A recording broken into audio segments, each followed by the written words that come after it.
Hola mis amigos, my name is Brock Page and I do random sports picks for fun.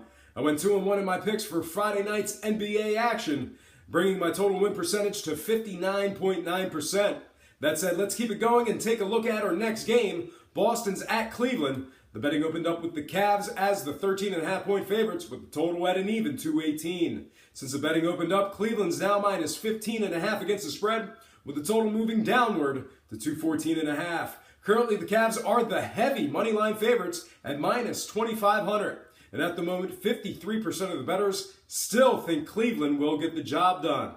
Speaking of the Cavs, they remain dominant and undefeated in these 2017 playoffs. They've also been great against the number, successfully covering in their last 8 consecutive games. That said, Cleveland bettors are not completely in the clear on this one. The Cavs covered just 43 of 92 games overall this season. They also covered just 21 of 45 at home.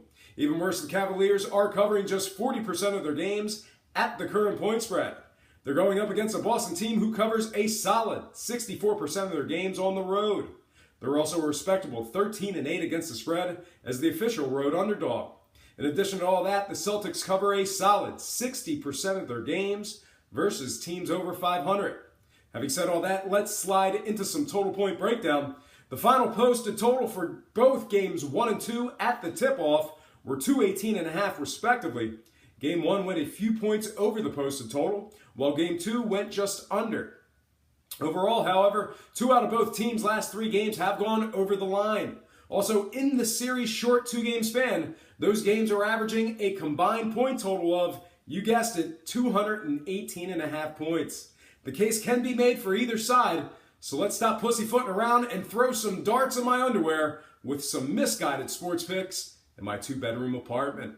When it comes to the spread, oh boy, this one is a doozy. All the numbers say Cavs. You folks have seen them play. There's no way Boston covers here. There's no way. But this Celtics team has been streaky and tends to lose in clusters of 2. Especially in these playoffs. I'm not saying they get the outright W in particular, but history says that they're supposed to. With fate on your side, I've got to imagine they're going to fight and keep this one respectably close, and by that I mean keep it within 40 points. Therefore, when it comes to the spread, I think the Boston Celtics plus 15.5 will get the job done. When it comes to the total, no mistake what I'm going with here. I think this one gets over the 214.5, and when it comes to the money line cash, tough to lay 2,500 in the spot on Cleveland here. Wouldn't particularly describe this as a value bet. No real reason to make a play here, but this is a pick show, so I have to pick a winner. Therefore, I think the Cleveland Cavs pick up another W at home for some money line cash. Well, folks, that is going to do it for me. Nos vemos a la próxima. But before I get out of here, I have to remind you that I am not a sports betting expert, nor do I implore you to take any of my picks. A wise man once said, good ain't free, and free ain't good. If for some reason you decide to use the free information on this program, you're utilizing it at your own discretion. Most importantly, if you're betting any of these games, do it safe, do it responsibly, and most important, have fun. For Brock Page Productions, I'm Brock Page, and have yourself a positive day.